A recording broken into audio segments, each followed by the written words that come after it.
Hello hi friends, welcome back to my channel Jayachandra's world. ఈరోజు మన ఛానల్లో సెప్టెంబర్ 28వ తారీఖున వస్తున్న ఇందిరా ఏకాదశి గురించి తెలుసుకుందాం. ఈ ఏకాదశికి ఒక ప్రత్యేకత ఉందండి. ప్రతి నెల మనకు 2 ఏకాదశులు వస్తాయి. ఒక ఏకాదశి అమావాస్య ముందు వస్తుంది, ఇంకో ఏకాదశి పౌర్ణమి ముందు వస్తుంది. ఇది అందరికీ తెలిసిన విషయమే కదా. మనకు సంవత్సరంలో 24 ఏకాదశులు ఉంటాయి. ఒక్కొక్క ఏకాదశికి ఒక్కొక్క ప్రత్యేకత ఉంటుంది. అలాగే ఈ నెల 28వ తారీఖు వచ్చే ఏకాదశి కూడా చాలా ప్రత్యేకమైనది. భాద్రపద మాసంలో కృష్ణపక్షంలో వచ్చే ఏకాదశి తిథిని ఇందిరా ఏకాదశి అంటారు. ఈ ఏకాదశిలో మనం చేసే పూజలు, ఉపవాస నియమాలు అన్నీ కూడా మనకు రెట్టింపు ఫలితాలను ఇస్తాయి. మనకే కాదు, మన యొక్క పితృదేవతలకు కూడా మనం ఈరోజు చేసే పూజల వలన, ఉపవాసాల వలన, దానాల వల్ల వాళ్ళకి కూడా మంచి జరుగుతుంది. ఈరోజు ఎవరైతే మహావిష్ణువుని పూజిస్తారో వాళ్ళకి ఆ మహావిష్ణువు అనుగ్రహంతో పాటు మహాలక్ష్మి అనుగ్రహం కూడా లభిస్తుంది. ఈ ఇందిరా ఏకాదశి సెప్టెంబర్ 27వ తారీఖు మధ్యాహ్నం నుండి మొదలయ్యి సెప్టెంబర్ 28వ తారీఖు మధ్యాహ్నం వరకు ఉంటుంది. మనకు ఏదైనా సరే పండగ పొద్దున్న సమయంలో వచ్చినప్పుడు మాత్రమే మనం ఆ రోజు ఏకాదశి తిథిగా తీసుకుంటాము. అందుకని 28వ తారీఖుని మనం ఇందిరా ఏకాదశిని జరుపుకుంటాము. ఈ ఇందిరా ఏకాదశి రోజు మనం మహావిష్ణువుకి చేసే పూజలు మనకు రెట్టింపు ఫలితాలను ఇస్తాయి. ఈరోజు పొద్దున్నే లేచి స్నానాదులు ముగించుకొని మనము ఉతికిన బట్టలను ధరించాలి. ధరించిన తర్వాత మహావిష్ణువు, మహాలక్ష్ముల పూజలను ప్రారంభించుకోవాలి. యథావిధిగా మన ఇంటిలో దీపారాధన చేసుకున్న తర్వాత మనము తులసి కోట దగ్గరకు వెళ్ళి తులసీమాతకు నీళ్ళు సమర్పించి పుష్పాలను సమర్పించి ధూపదీప నైవేద్యాలను పెట్టుకోవాలి. ఈరోజు తులసీమాత దగ్గర నేతితో దీపారాధన చేస్తే చాలా మంచి ఫలితాలు లభిస్తాయి. తులసీమాతను ఈరోజు ఎట్టి పరిస్థితుల్లో కూడా కొయ్యకూడదు.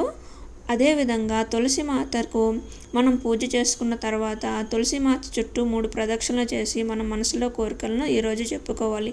ఈరోజు చేసే పూజ ఎప్పుడూ కూడా మనకు ఉన్నత ఫలితాలను ఇస్తుంది. అంతేకాకుండా ఇంట్లో దీపారాధన, తులసీమాత దగ్గర దీపారాధన చేసుకున్న తర్వాత ఈశాన్య భాగంలో కొంచెం పసుపుతో అలికి చక్కగా అష్టదళ పద్మాన్ని వేసి ఒక పీటను ఏర్పాటు చేసుకోవాలి. ఏర్పాటు చేసుకున్న తర్వాత ఆ పీట పైన ఒక వస్త్రం వేసి మహావిష్ణువు ప్రతిమను కానీ పటాన్ని కానీ ఉంచి మహావిష్ణువుకు మనము పూజ చేయడం ప్రారంభించాలి. ఇప్పుడు మహావిష్ణువు మనం చేసే పూజలో ముఖ్యమైనది ఏమిటంటే, మహావిష్ణువుకు మనము బొట్టు పెట్టేటప్పుడు ఆ కుంకుమలో కొంచెం పచ్చకర్పూరాన్ని కలిపి మహావిష్ణువుకి తిలకధారణ చేయాలి. చేసిన తర్వాత మన దగ్గర ఉన్న పుష్పాలతో మహావిష్ణువు ప్రతిమను కానీ పటాన్ని కానీ చక్కగా అలంకరించుకోవాలి. ఈరోజు కంపల్సరీగా స్వామివారికి తులసి మాలను, తులసి పత్రాలను సమర్పించుకోవాలి. ఈరోజు తులసి పత్రాల కోసం ఆ రోజు కొయ్యకూడదు కాబట్టి ఇంతకు ముందే మనము ఆ తులసి పత్రాలను కోసి ఉంచుకోవాలి. అప్పుడు స్వామివారికి ఆ పత్రాలను సమర్పించుకోవాలి. ఏకాదశి రోజు మాత్రం తులసి పత్రాలను ఎట్టి పరిస్థితుల్లోనూ కొయ్యకూడదు. అంతేకాకుండా ఈరోజు ఎవరైతే స్వామివారికి నేతితో దీపారాధన చేసుకోవాలి.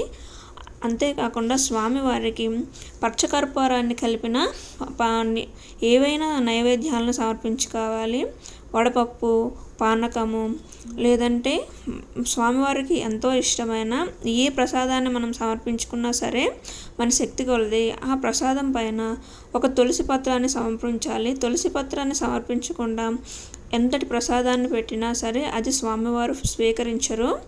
కాబట్టి మనము స్వామివారికి నైవేద్యం సమర్పించుకోవాలి. ఇలా నైవేద్యం సమర్పించిన తర్వాత మనకు స్వామివారి శ్లోకాలు ఏమైనా వచ్చినా స్వామివారి యొక్క విష్ణు సహస్రనామ శ్లోకాలను కానీ అష్టోత్తరాన్ని కానీ జపించుకుంటూ స్వామివారికి పుష్పార్చన చేసుకోవాలి. ఈరోజు స్వామివారికి పసుపు పచ్చని పూలతో అయినా సరే అర్చన చేసుకోవచ్చు. ఈ విధంగా స్వామివారికి ధూపదీప నైవేద్యాలను అర్చనలో చేసిన తర్వాత ఈరోజు మహాలక్ష్మి అమ్మవారికి కూడా అదే విధంగా పూజ చేసుకోవాలి. మహావిష్ణువు పూజ చేసేటప్పుడు మహాలక్ష్మి అమ్మవారిని కూడా పూజించుకోవడం వలన మహాలక్ష్మి మహావిష్ణువు ఇద్దరి అనుగ్రహం మనకు కలుగుతుంది. తద్వారా మన ఇంటిలో ఉన్న ఆర్థిక సమస్యలు అన్నీ కూడా తొలగిపోతాయి.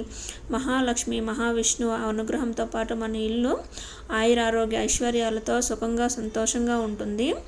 ఈరోజు మనం చేసే పూజలు ఉపవాసాలు మనకే కాకుండా మన పితృదేవతలకు కూడా చక్కటి శుభ ఫలితాలను ఇస్తాయి. ఈరోజు మనం చేసే పూజ వలన మన పితృదేవతలకు స్వర్గలోక ప్రాప్తి కలుగుతుంది. అందుకని ఈరోజు మనం ఎటువంటి దానాలు చేసినా ధర్మాలు చేసినా ఒకరికి ఎవరికైనా సరే కడుపు నిండగా భోజనం పెట్టినా సరే మనకు ఎంతో చక్కటి ఫలితాలు వస్తాయి. ఈరోజు మనం చేసే ఈ పూజ వలన మనకు జన్మ దోషాలు శాపాలు పాపాలు గండాలు అన్నీ తొలగిపోతాయి. స్వామివారి మహాలక్ష్మి అమ్మవారి యొక్క సంపూర్ణ అనుగ్రహంతో పాటు మన పితృదేవతల అనుగ్రహం కూడా మనకు లభిస్తుంది. ఈ వీడియో కనుక మీకు నచ్చినట్లయితే లైక్ చేయండి, షేర్ చేయండి. Thank you for watching.